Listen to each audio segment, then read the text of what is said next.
अहम खबर आपको आगाह करते चले सरगोदा से, जहां यूनिवर्सिटी ऑफ सरगोदा के शोबा रियाजी के ज़ेर एहतमाम प्योर एंड अप्लाइड मैथमेटिक्स की चौथी कौमी कॉन्फ्रेंस का आगाज हो गया। इस हवाले से मज़ीद जानते हैं बिग न्यूज़ के नुमाइंदे सफदर खान की इस रिपोर्ट में। यूनिवर्सिटी ऑफ सरगोदा में शोबा रियाजी के ज़ेर एहतमाम प्योर एंड अप्लाइड मैथमेटिक्स पर चौथी कौमी कॉन्फ्रेंस का आगाज हो गया। 2 रोजा कौमी कॉन्फ्रेंस में 58 से ज्यादा माहिरीन रियाजी शिरकत कर रहे हैं। इफ्तिताही तकरीब की सदारत vice chancellor university of Sargodha professor doctor Qaiser Abbas ने की, जबकि इस मौका पर फैकल्टी मेंबरान, रिसर्च स्कॉलर और तलबा की बड़ी तादाद मौजूद थी।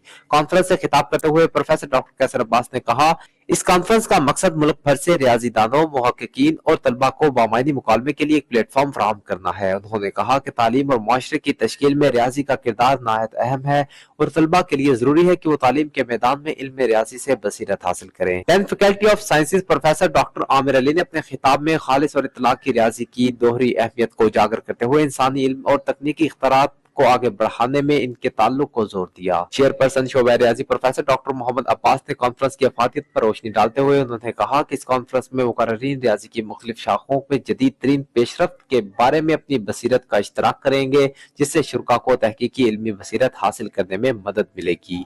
Safdar Khan, big news, Sargodha.